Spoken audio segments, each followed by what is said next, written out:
नंदी महाराज को पूछा था। बोलो नंदी महाराज की जय हो।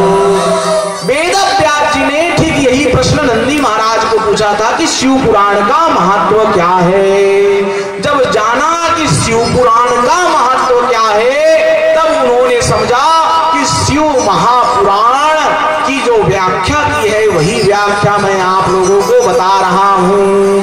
वही व्याख्या मैं आप लोगों को बता रहा हूँ करके जो व्याख्या किया है। व्याख्या क्या किया है कि शिव महापुराण जो कथा क्रम है, उस कथा क्रम का व्याख्या यह है कि नंदी महाराज और वेद व्यास के बीच जो संवाद हुआ, उसी संवाद को सूत जी, सौनक आदि ऋषियों को सुना रहे हैं। ध्यान से आप लोग सुने। और वही संवाद को मैं जो यहाँ स्रोत बिंद है आप सभी को मैं सुनाने जा रहा हूँ। शिव महापुराण के श्रवण में आप लोग ध्यान से सुनना। एक समय की बात है, प्राचीन काल में कीर्तों के नगर में एक ब्राह्मण रहता था और जो ज्ञान में अत्यंत दुर्बल प्रवृत्ति का रस बेचने वाला जो ब्राह्मण तो था लेकिन ब्राह्मण का कर्म नहीं करता था। ब्राह्मण तो था लेकिन ब्राह्मण का कर्म नहीं करता था। और जिस नगर में रहता था, कीर्तों के नगर में रहता था, वहां भी वैसी, जहां लोग वैसी रहेंगे वहां का वातावरण भी वैसी हो जाता है ना, दूषित हो जाता है ना।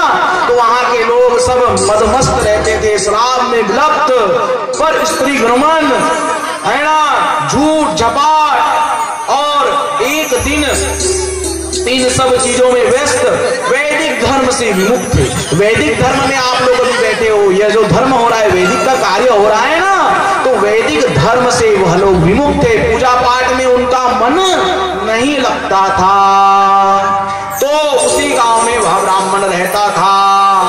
एक दिन वह जो था, वह ब्राह्मण पाप क्रम में लिप्त होकर, उसका जब पाप दिन, अब देखना, जो पाप कर्म में लिप्त रहता है, जो ज्यादा शराब का पान करता है, मदिरा पान करता है और मांसाहार करता है, ऐसे लोगों को देखना अधिक बीमार पड़ जाते हैं। आगे चल के इनके ऊपर गतिशीलता आती है। तो इन सब चीजों की वजह से वह जो नगर के लोग थे बीमार पड़ते गए। और उसी क्रम में देवराज ब्राह्मण था, वह भी बीमार पड़ गया, वह भी अस्वस्थ हो गया और झूसी प्रयाग में चला गया। और झूसी प्रयाग में, प्रयागराज है ना, वहीं झूसी प्रयाग में जाकर वहां एक मंदिर में वहां था, वहीं एक साधु महात्मा रहते थे। अब एक साधु महात्मा देवराज उस शिवालय में ठहर गया, किंतु देवराज को ज्वर हो गई। ज्वर यानी बुखार, पीड़ा। तो ज्वर के कारण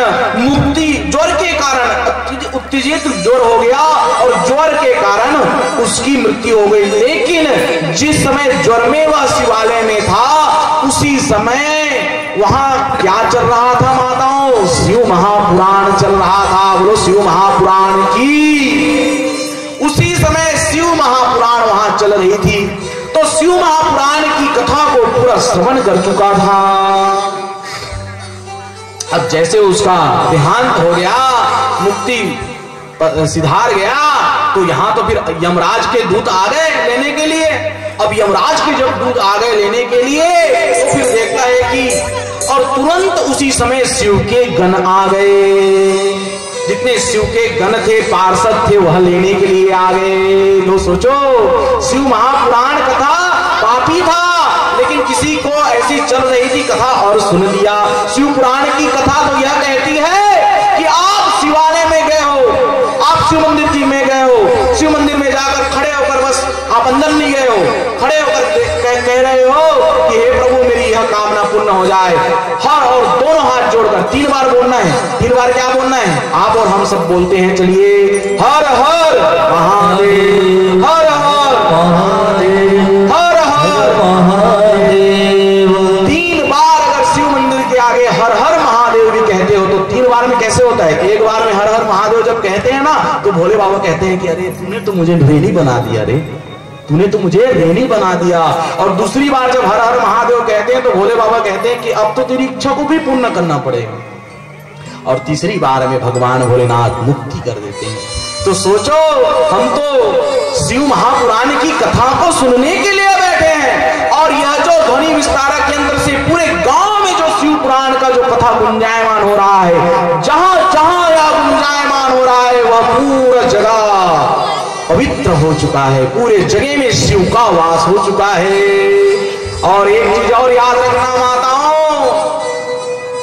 आज से आपके गांव में भगवान भोलेनाथ का विद्यमान हो चुके हैं। सभी का घर का दरवाजा सुबह जल्दी खुल जाना चाहिए, 4 से 5 बजे के बीच में, 5-6 बजे, और अपने घर के दरवाजे को बढ़िया लीप कर वहां दीपक जरूर जलाएं, क्योंकि भोले बाबा के जो गण हैं, पूरे भगवान भोलेनाथ का जो शिव परिवार है, जहां शिव पुराण की कथा होती है वहां भोले बाबा प्रतिदिन घूमते हैं।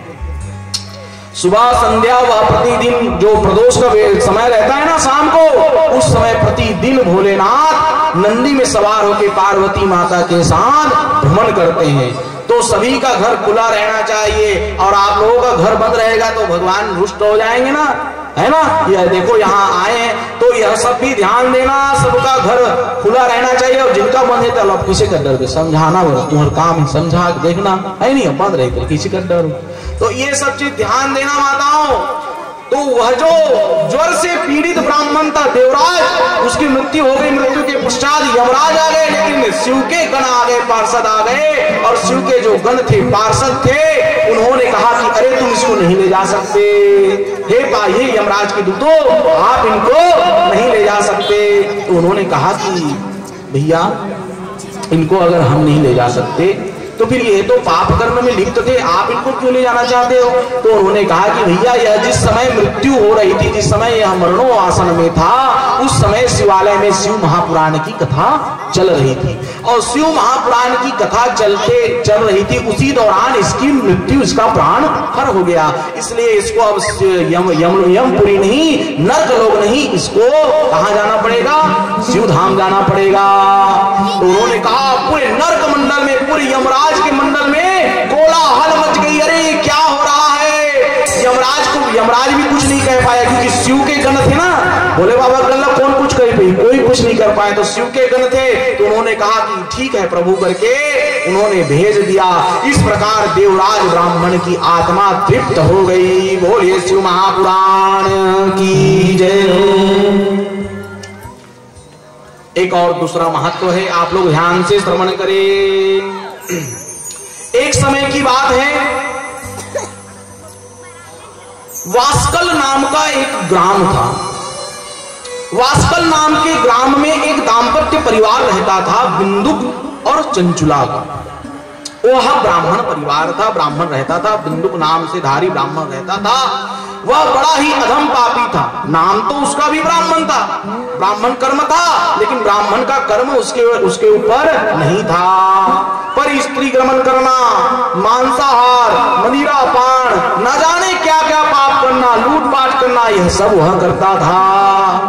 अधम पापी था। लेकिन जो उसकी पत्नी चंचुला थी, पतिव्रता थी, भगवान के धर्म में चलने वाली थी, भगवान के धर्म कार्य को करने वाली थी, भगवान में मन को लगाने वाली थी। लेकिन पति के दुराचार में पति जब दुराचार करने लग गया तो पत्नी भी हताश होकर दुराचार के पाप में भागीदारिता बन गई चंचुला, है ना। पति जैसे कर्म करते रहे, समझाने को समझाई नहीं हुआ, वह भी अधर्म के रास्ते में, उसकी जो पत्नी चंचुला थी वह भी उत्तम धर्म का पालन नहीं करने लग गई, वह भी अधर्म के रास्ते में चली गई। एक समय पर पुरुष के साथ उसने संबंध बनाया, तब उसके पति ने कहा कि अरे तुम ऐसे कर रही हो, तुम ऐसा कर रही हो, तो इसको ऐसे ही मत करो, तुम उसका लिए धन ले लो बताओ। धन मांगने लग गया, अब धन लेकर करो। कौन पति ऐसा बोलेगा। इस प्रकार से दोनों पति और पत्नी पाप कर्म में विलुप्त हो गए, पाप करने लग गए। एक समय की बात है, जो बिंदुक था पाप कर्म में जब लिप्त हो गया तो उसकी भयानक दशा से मौत हो गई, मृत्यु हो गई। भयानक दुर्दशा हो गई और उसकी अंतकाल, क्योंकि जो पाप कर्म करता है उसकी दुर्दशा भी बहुत भयानक होता है ना। अपने पत्नी को भी पाप कर्म करवाने में समर्थ हो गया, इसलिए वह भी दुर्दशा हो गया और इस प्रकार से अनंत पाप करने लग गया कि वह पिशाच योनि में चला गया, प्रेतात्मा बन गया बिंदुक। और प्रेतात्मा बनकर वह जो था बिंदुक, वह विंध्य पर्वत पर निवास करने लग गया, प्रेत आत्मा के रूप को धारण कर लिया था। लेकिन जो चंचुला थी, वह चंचुला क्या कर रही थी? देखो माताओं, एक चीज याद रखना, हमारा जो कर्म है वह हम कर्म अपने बच्चों को संस्कार देते हैं, बच्चों को करते हैं। जैसे हम अच्छे संस्कार देंगे, पूजा पाठ की वैदिक विधि सिखाएंगे, कथाओं में अपने बच्चों को लेकर आएंगे, वैसे ही उनकी मनोदशा रहेगी। तो उसी प्रकार से वह जो कार्य था वैसी चंचुला करने लग गई। लेकिन कब तक करेगी? अंतिम में उसका शरीर भी तो बहुत सुंदर थी चंचुला, लेकिन धीरे धीरे उम्र के साथ उसका शरीर भी ढलता गया। पुत्र बड़े हो गए, अपने पुत्रों के साथ रहने लग गई और रह रही थी। तो थोड़े समय तक तो उसके पास जो भी थे उनके, है ना, जो भी उनका कार्य चल रहा था पाप कर्म का, तो लोग आते गए। थोड़े समय के बाद देखो, आपको प्रेम जब तक करेंगे जब तक ये शरीर सुंदर है ना माताओं, जब तक प्रेम करेंगे ये शरीर में सुंदरता रहेगी, और जहां इस शरीर की सुंदरता खत्म हो गई, कोई प्रेम करने वाला नहीं रहेगा। तो इसीलिए याद रखना, एक चीज याद रखना माताओं, ये जो संसार है ना, संसार में ना दिमाग का प्रयोग करो, दिमाग लगाओ। और जो भगवान का पूजा पाठ है, कथा कर्म है, उसमें दिमाग नहीं दिल लगाओ, भगवान में दिल लगाओ, भगवान में दिल से काम लो। लेकिन हम लोग क्या करते हैं? उल्टा कर देते हैं। जहां कथा होती, पूजा होती, ऐसे होगा क्या, ऐसे नियम होगा, ऐसे मन को हम लोग दिमाग का यूज करते रहते हैं। अरे कहीं कोई जगह कथा हो रही है, सत्संग हो रहा है, बढ़ चढ़कर हिस्सा लो, सहभागिता दिखाओ, उससे आपके घर की स्थिति सुधरेगी।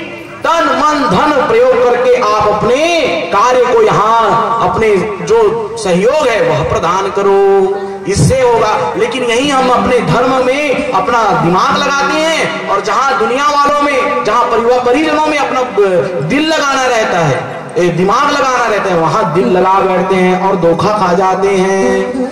ये उसी की कथा है। तो शिव पुराण की कथा कहती है माताओं कि जो चंचुला थी, वह चंचुला पाप कर्म में लिप्त हो गई। एक समय की बात है, चंचुला के कुछ ग्राम के गोकर्ण क्षेत्र में गए, और गोकर्ण क्षेत्र में कथा चल रही थी, शिव कथा, शिव महापुराण की कथा चल रही थी। अब जैसे शिव महापुराण की कथा चल रही थी गोकर्ण क्षेत्र में, तो वहां जाकर वह जो चंचुला थी बैठ गई। अब बैठकर सुनने लग गई, महाराज जी जो बोल रहे थे उसको, कथा सुना रहे थे ना प्रथम अध्याय का, जैसे मैं आप लोगों को सुना रहा हूं, तो वैसे ही सुनाने लग गए। और उसमें भी शिव पुराण की कथा में जब नरक का वर्णन निकला, तो नरक के वर्णन को भी वह सुनने लग गई, नरकगामी वर्णन को भी सुनने के लिए तैयार हो गई।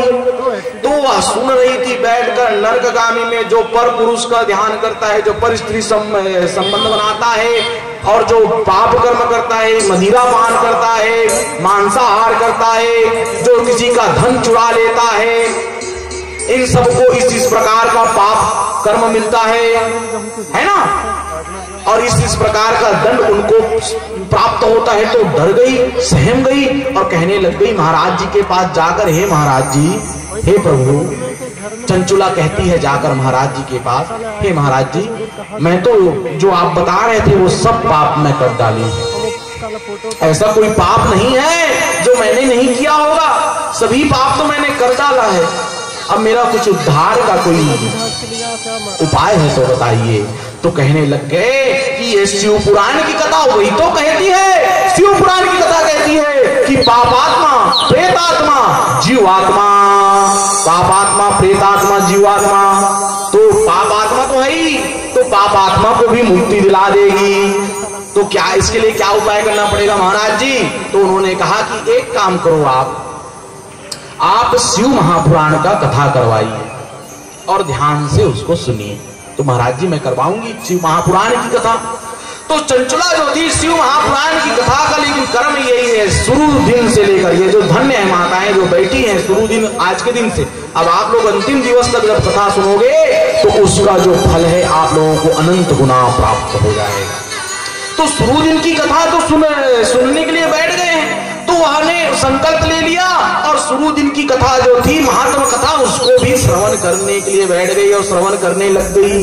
अब जब जैसे ही कथा को श्रवण करती है, कथा को जब पूर्ण श्रवण चंचुला ने किया है 7वें दिन तक, अंत गति सागति उसको कुछ और चाहिए तो नहीं, मुझे तो शिव प्राप्त हो गए करके शिव में मग्न हो गई, शिव में लीन हो गई और शिव में लीन होकर अंतिम गति चंचुला का भी आ गया और वह भी अपने प्राण को त्याग दी।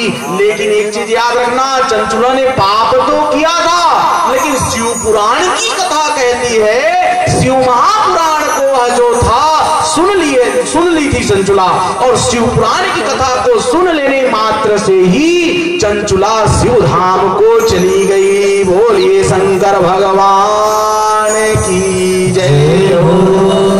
बुजुर्ग अगर नहीं है इस दुनिया में तो उनका सब चित्र रखिए, क्योंकि यह समिति के आप सभी के सहयोग से इतना बड़ा कार्यक्रम हो रहा है। सभी अपने परिजनों का चित्र यहाँ विद्यमान करवाना और प्रतिदिन कथा सुनने के लिए आना, पूर्वजों के चित्रों को अवश्य। तो चंचुला कहती है कि मां विंध्य पर्वत में है, प्रेत योनि में है, उनको उद्धार कैसे होगा। तब माता पार्वती ने तुमरुक जी को बुलाया और तुमरुका जी जो थे वह कौन थे, उनका जो मुख था अश्व के समान था और नारद जी के जैसे बीना बजाते थे तुमरुका जी, है ना, बीनाधारी थे। और जब एक चीज याद रखना, जब तुमरुका जी जब बीना बजाते थे ना तो इंद्र आदि देवता भी नृत्य करते थे, इंद्रादि देवता भी क्या करते थे, नृत्य करते थे। ऐसे तुमरुका जी का जो भजन दिव्य चलता था। तुमरुका जी गए विंध्य पर्वत, शिव महापुराण का कथा वहां प्रारंभ किया। 7वें दिन की कथा पूर्ण हुई। जैसे 7वें दिन की कथा पूर्ण हो गई, बिंदु को मुक्ति प्राप्त हो गई। बोलिए शिव महापुराण की जय हो। उसका जो पति था मुक्त हो गया, उसको मुक्ति प्राप्त हो गई और जैसे ही मुक्ति प्राप्त हुई है, मुक्ति साध्य प्राप्त हुआ है, जो बिंदु था वह सोचने लग गया कि अरे मेरे तो कैसे कैसे पाप कर्म थे, लेकिन शिव महापुराण से मेरी मुक्ति हो गई कर दोनों पति और पत्नी का शिवधाम में ही वास होने लग गया। इस प्रकार से महत्व बताई गई है माताओं। शिव महापुराण कथा का महत्व सुनो। जो पापी आत्मा था, प्रेत आत्मा था और जीवात्मा भी था, तीनों का उद्धार हो गया। यही तो है शिव महापुराण। शिव महापुराण की जय हो। हाँ, आज आप लोगों ने, सभी लोगों ने महत्व को ध्यान पूर्वक सुना है ना। आप लोगों को कथा सुनने का विधान नियम मैं बता देता हूं। शिव पुराण कथा सुनने की विधि क्या है। विधि यह है कि आप लोग हो सके तो अन्न का त्याग कर दो, व्रत रहकर अगर आप कथा सुनोगे तो आपको अत्यधिक फल की प्राप्ति होगी। और अगर कई लोग व्रत नहीं रह पा रहे हैं तो हो सके तो एक टाइम भोजन करो, और अगर दोनों टाइम भोजन भी करना चाह रहे हो तो हो सके तो सुबह भी रोटी खाओ, शाम को रोटी चावल। अब जो भी है आप अन्न लेना चाहते हो ले सकते हो। और अगर नहीं भी कर पा रहे हो तो कम से कम भगवान का ध्यान करते हुए आप, लेकिन जरूरत से ज्यादा भी नहीं खाना है। आप लोग महाराज जी बोला तो खाना अच्छे करके पूरा ऐसे नहीं, बस थोड़ा आप ले सकते हो भाई। कई लोग आजकल दवाई खाते हैं, इन लोगों को शिव पुराण में छूट दी गई है। दवाई अगर कोई खा रहा है, कोई टॉनिक पी रहा है, तो ऐसे लोगों के लिए आप लोग भोजन इत्यादि फल ले सकते हो। फल फ्रूट खाओ ना, बढ़िया है ना। और हो सके तो जमीन में सोना चाहिए। अगर नहीं हो रहा है तो आप पलंग इत्यादि में भी सो सकते हो आप, लेकिन आप समर्थ हो सोने के लिए तो अवश्य जमीन में सोना चाहिए। और श्रोताओं को एक बात का याद रखना चाहिए, प्रतिदिन बेलपत्र का कल कौन कौन माता माला बना के लाएगी। बढ़िया माला बेलपत्र कराना है। और जितनी भी माताएं जो कलश यात्रा में थी, विशेष रूप से सभी माताओं को मैं यहाँ से आश्वासन करना चाहता हूँ, सभी माताओं को विशेष रूप से यहाँ से मैं अपने हाथ से बेलपत्र दूंगा। अंतिम दिवस जिसको अपने घर में रखना, शिव पुराण में चढ़ा हुआ। और सभी माताएं यहाँ आएंगी, सभी को हो जाओ, आपके घरों से संकट भी दूर हो जाएगा। माताओं त्याग दो, आज शिव पुराण में अगर कुछ चढ़ाना है तो उसी को चढ़ा कर जाइए। यहाँ से सब चीज घर में, ये सब चीजों को त्याग दीजिए। घर में कला द्वेष नहीं होना है, भगवान के कार्य के लिए भगवान में मन को लगाते रहना है। इस प्रकार से जो शिव महापुराण की कथा 7 दिन सुनेगा, अवश्य शिव महापुराण उसका उद्धार कर देगा। ये मोक्षदायिनी पाप मोचनी कथा है यह शिव महापुराण। ऐसे शिव महापुराण की कथा पवित्र ग्राम में हो गया है। सभी समिति के भाई यहाँ केले के वृक्ष अवश्य लगाएं, क्योंकि बिना केले की पत्तों से ऐसे कार्य, शुभ कार्य में अवश्य अनिवार्य होता है। यहाँ जो खंबा है उसमें और आमा का पत्ता का जो तोरण है बढ़िया सजाइए, और इस जगह को गोबर से लेपकर यहाँ माताएं रंगोली बनाएं, सामने रंगोली बनाएं। ये जगह पवित्र रखिए, इस जगह का ध्यान करिए। कोई पशु आ रहा है, उन सब चीजों को देखिए, क्योंकि माताओं आपके गांव में 33 कोटि देवी देवताओं का आगमन भी हो चुका है। महादेव, क्योंकि महादेव है ना, महादेव के साथ पूरे देवी देवता। ये जो वेदी बना है, अभी 2 घंटे तक महाराज जी ने पूजा करवाया, जो वेदियों का पूजन हुआ, ज्योत कलश जल रहा है, अखंड ज्योत जल रहा है, वेदी कलश निर्माण हुआ है। सर्वभद्र एक एक वेदी को बनाने में 1-1, 2-2 घंटा लगता है, ऐसे वेदी का निर्माण हुआ है। आप इनका दर्शन दूर से कर सकते हैं, हाथ स्पर्श कर सकते हैं। यह मंच आपको सादर समर्पित रहेगा कल से।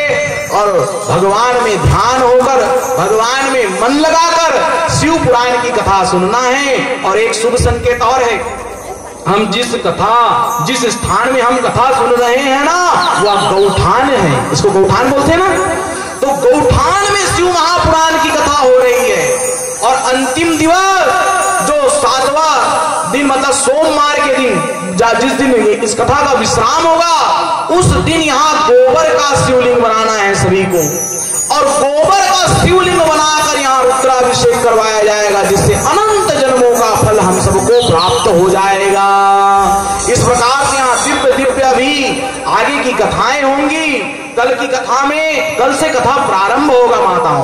आज आप लोगों ने महत्व का सुना है, कल से कथा प्रारंभ होगी। और कल से भगवान का जो दिव्य महिमा का जो गुणगान है आप लोग श्रवण करना है। और दिव्य महिमा का कथा आप लोग श्रवण करके भगवान में मन लगा के, मन चित्त लगाकर भगवान को स्मरण करते हुए आप सभी अवश्य आना। और इस प्रकार से आज की कथा यही विश्राम लेती है। इति श्री शिव पुराणे महात्मम संपूर्ण। बोलो शिव महापुराण की जय। मेरे साथ दोनों हाथ उठाकर सभी भाई, सभी माताएं दोनों हाथ उठाकर कहेंगे, हर हर हर हर महादेव। श्री शिवाय नमस्तुभ्यं, श्री शिवाय नमस्तुभ्यं, श्री शिवाय नमस्तुभ्यं। आइए, एक प्यारा सा भजन है, उसके पश्चात हम आरती करेंगे। डोरी सास जय। और आरती की तैयारी के लिए यहाँ जो परीक्षित हैं, जो यजमान हैं, सब आए।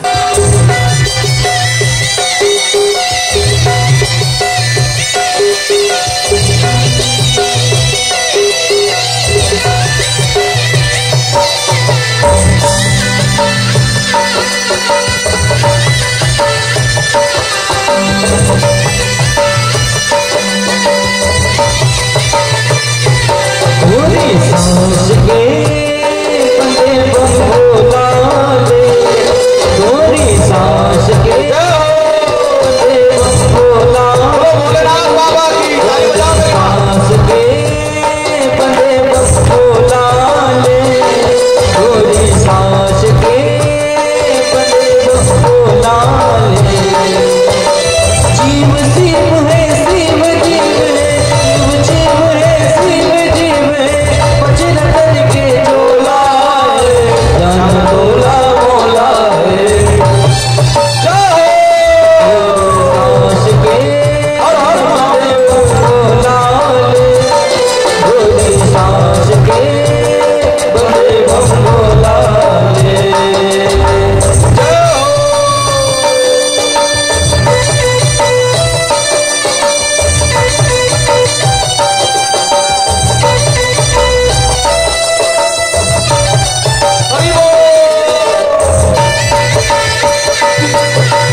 भगवान की जय। बुलाओ देते हो। वाह हाँ, बोलो भूत भोलेनाथ भगवान की जय हो। बोलो शिव धाम की जय हो। हर हर महादेव। आप लोग के द्वारा आवाज आना चाहिए। तुम हम चिल्लाओ तो बने लगा है ना। हर हर महादेव। श्री शिवाय, श्री शिवाय। आओ दोनों हाथ ऊपर करो बढ़िया। और शिव की भक्ति में लीन होते तो सब कोई हो। ठीक है, तो क्या कहो, डोरी सांस के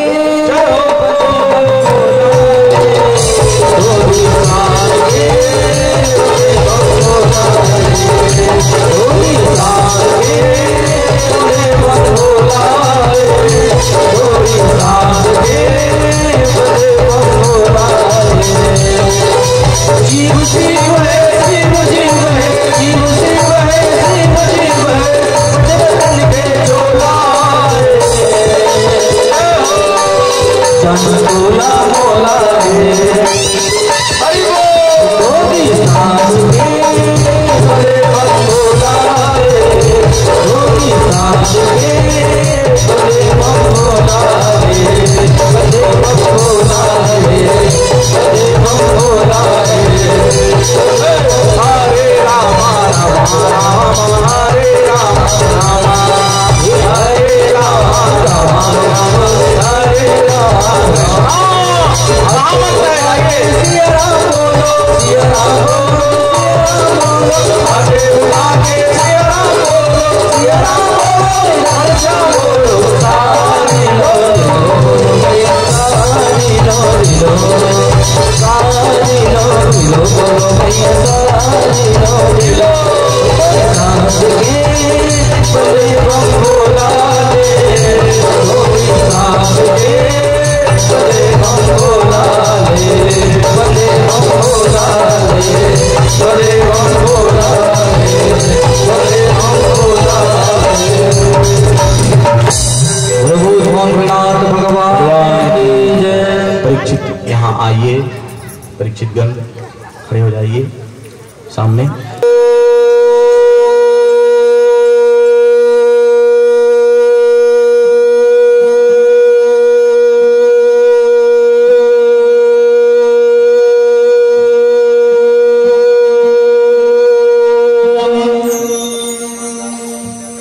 श्री गणेशाय नमः।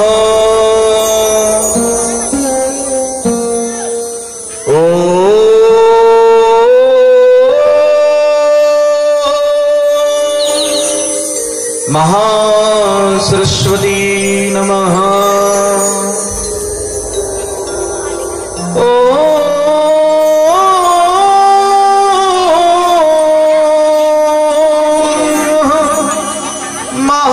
महालक्ष्मी नमः।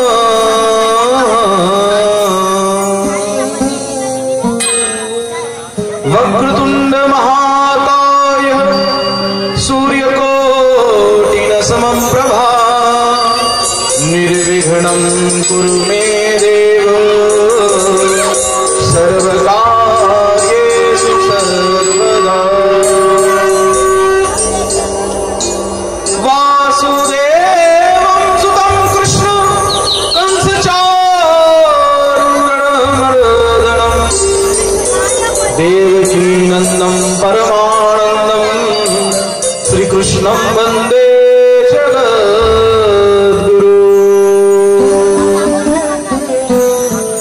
जय जय श्री राधारमण,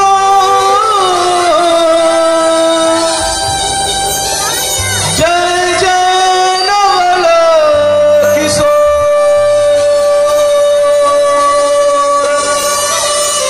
जय गोपी चित चोर,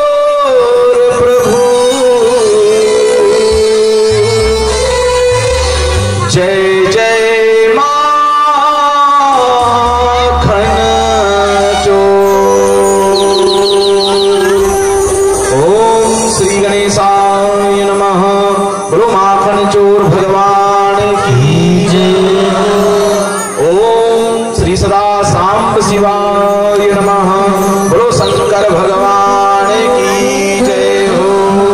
पिपलेश्वर महादेव की जय हो। सब संतन की जय हो।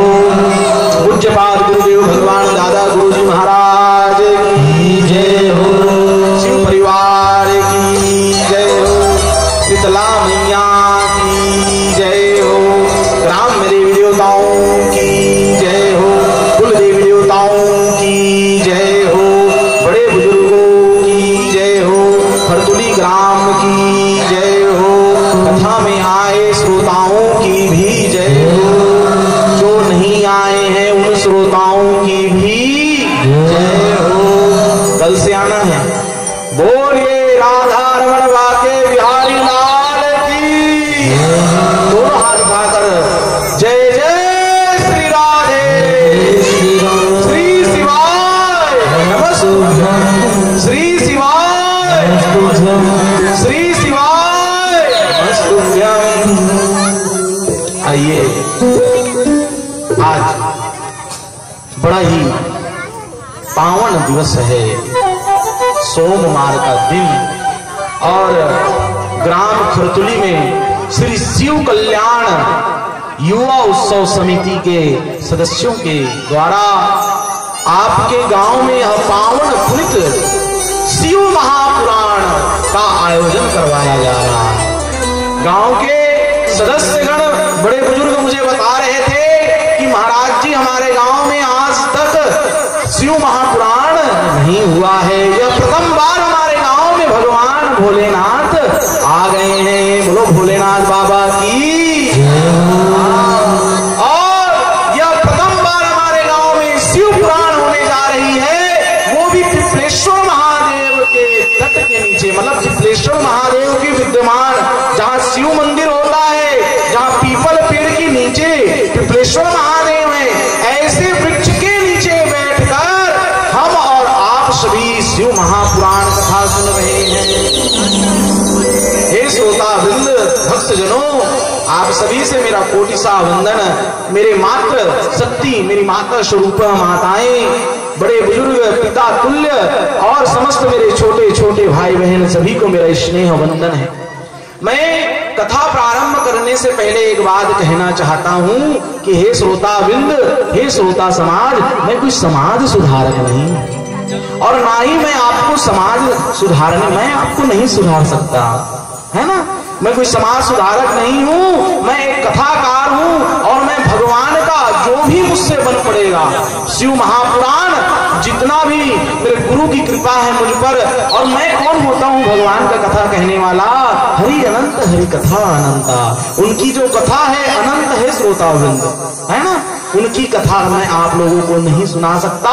जो भी मुझे ठाकुर जी, जो भी भोले बाबा मेरे मुख से निकालेंगे वह आप सभी श्रवण करेंगे। और एक चीज और है माता, शिव महापुराण तीन तत्वों का, एक जीवात्मा, एक पापात्मा और एक प्रेत आत्मा। ये जो तीन है, तीनों आत्माओं का अगर कोई मुक्ति कराने वाला अगर कोई ग्रंथ है तो वह है शिव महापुराण। बोलो शिव महापुराण की, बोलो शिव महापुराण की।